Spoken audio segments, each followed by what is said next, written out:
कथा आरंभ करने से पहले एक प्रश्न। जब अधर्म अपनी चरम सीमा पर पहुंच जाता है, तब क्या केवल युद्ध ही उसका अंत करता है या भगवान की लीला ही उसे मिटा देती है?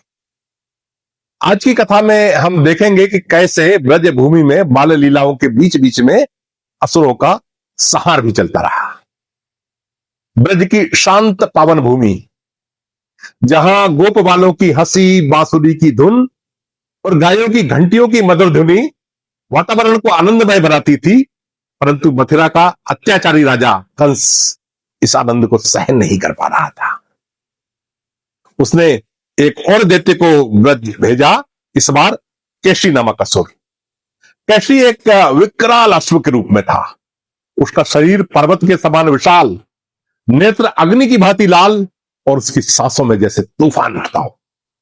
वह मन की गति से दौड़ता हुआ ब्रज पहुंचा और जैसे ही उसने अपने मुख से भयंकर हिनहिनाहट की, पूरा गोकुल कांप उठा। पशु पक्षी भय से भागने लगे। गोपियां अपने बच्चों को लेकर घरों में छिप गईं और उसी समय केशी सीधे कृष्ण की ओर बढ़ा। उसने अपने पिछले पैरों से जोरदार दुलत्ती मारने का प्रयास किया, परंतु कन्हैया तो स्वयं लीला पुरुषोत्तम थे। उन्होंने फुर्ती से उसके प्रहार को टाल दिया और उसके मुख के सामने खड़े हो गए। कैशी क्रोध से उन्मत्त होकर फिर दौड़ा।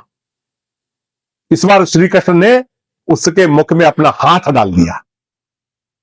वह हाथ धीरे धीरे इतना विशाल हो गया कि कैशी का गला जकड़ गया।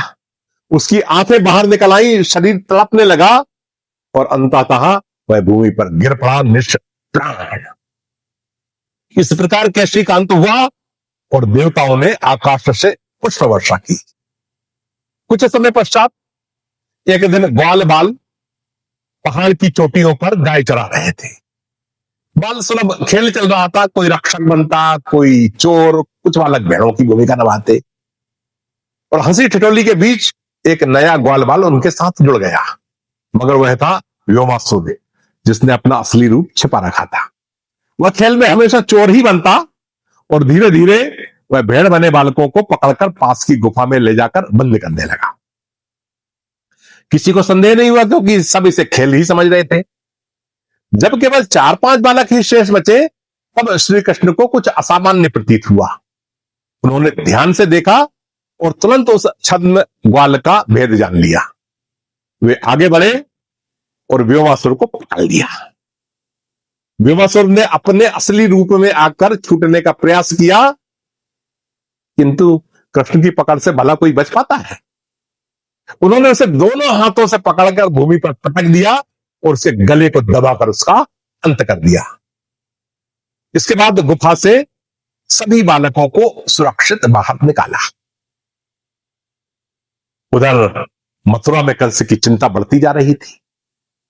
उसने अक्रूर जी को बुलाया और उन्हें आदेश दिया कि कृष्ण और बलराम को तुरंत मथुरा लेकर आए।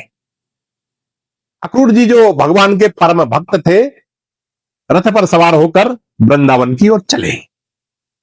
मार्ग भर में श्री कृष्ण का स्मरण करते रहे। उनका हृदय भक्ति से भरा हुआ था। जैसे जैसे वे ब्रज के निकट पहुंचे, उनका आनंद बढ़ता गया। संध्या होते होते वे ब्रज पहुंच गए। श्री कृष्ण ने उन्हें देखते ही प्रेम से गले लगा लिया और घर ले गए। भोजन के बाद अक्रूर जी और नंद बाबा ने एक दूसरे की कुशल क्षेम पूछी। तब श्री कृष्ण ने पूछा कि चाचा जी, आपके आगमन का कारण क्या है? अक्रूर जी ने गंभीर होकर कंस का संदेश सुनाया। धनुष यज्ञ, मल्ल युद्ध और कृष्ण बलराम को मथुरा बुलाने का वास्तविक उद्देश्य भी बताया।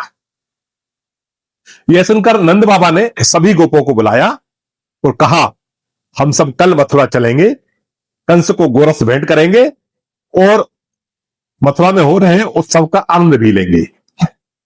यह समाचार जैसे ही ब्रज में फैला, विशेषकर राधा जी और गोपियों तक पहुंचा, उनके हृदय में गहन वेदना उत्पन्न हो गई। उनके लिए कृष्ण केवल मित्र या नायक नहीं थे, वे उनके प्राण थे। उनकी व्यथा जानकर श्री कृष्ण ने उनके पास संदेशा भिजवाया कि मैं आऊंगा। फिर श्री कृष्ण और बलराम, माता यशोदा और माता रोहिणी से विदा लेने पहुंचे। माताओं की आंखों में आंसू थे। उन्होंने उन्हें गले लगाया, आशीर्वाद दिया और नंद बाबा को अनेक हिदायतें दी कि ध्यान रखना, समय पर भोजन कराना, थकान ना होने देना आदि आदि।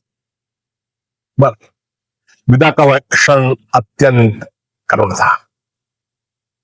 सूरदास जी ने उस स्थिति का वर्णन करते हुए कहा है, अक्रूर ले चले नंद नंदन, ब्रज भयो अति रोई, राधा गोपी ग्वाल सब, नीर भरत जग दोई।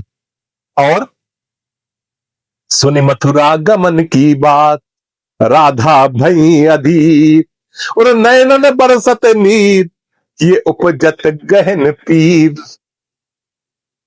जब अक्रूर जी का रथ चला तब राधा जी और गोपियां मार्ग में खड़ी रही। वे तब तक देखती रही जब तक रथ की ध्वजा और पहियों से उठती धूल भी ओझल नहीं हो गई।